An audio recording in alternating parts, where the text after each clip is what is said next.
Hello, in today's video, we are going to discuss sexual reproduction but plants. I'm sure a lot of you know that a flower has a male and female reproductive organ, or in general, they have both organs. Both male and female organs, yes. So yeah, a flower has 4 stages of reproduction. Yes, 4. So make sure you listen carefully as I explain how do they work because we'll be having a surprise quiz after. No, just kidding, just messing around. So what are those for? Let us start with the first stage. Pollination. What is pollination? It is said that the transfer of pollen grain from the anther to the stigma. First, what is a pollen? A pollen is a cell that helps a flower to reproduce. It's like the father of the seed. A pollen is produced by the anther of the stamen on a flower. When pollen is carried from the anther to the stigma of the same plant, the process is called self-pollination, while the other one is called cross-pollination. This one is when the pollen is carried to the stigma of another plant. Second stage is fertilization. This is where the reproduction starts. When the pollen has landed on the stigma, a tube-like structure grows from the stigma and elongated to form a pollen tube.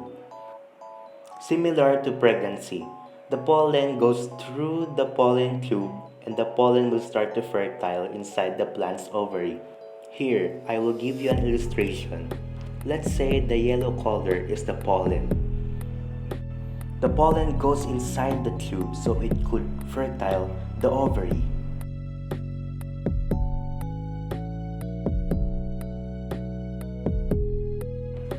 As you can see, the pollen has already developed a seed inside the flower.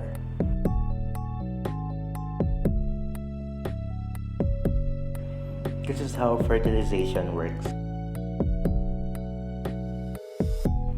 Third stage is seed dispersal. Seeds together with the fruit are sometimes carried away from a parent plant in a process called dispersal. This stage is where the seed will start dispersing out of the flower. Flowers are intelligent. They use the power of nature to disperse their seed. The final stage is germination.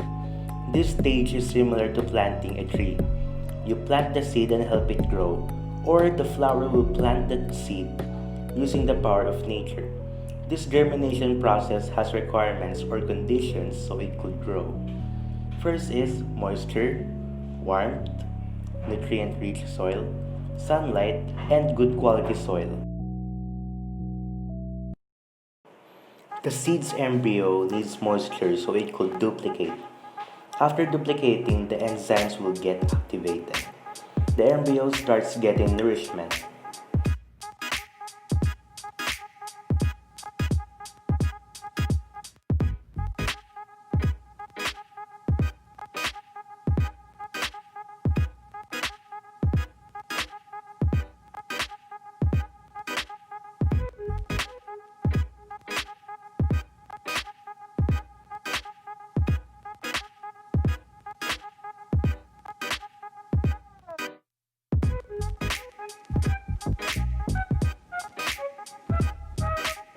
The very first sign of growing is when the tiny roots has already come out of the seed. With more and more nourishment, the embryo starts growing. The young plant will start to search for its sunlight so it could photosynthesis. This is where the warmth condition is needed. Once the seed from the growing plant fell off the roots starts growing downwards to anchor the plant and to search for more nutrients. Meanwhile, the shoot also starts growing upwards towards the sunlight. Lastly, if the flower is safe and healthy, we'll see a baby plant with tiny leaves. This process growth is called germination. That's all, and I hope you enjoy. Always remember, wear your face mask.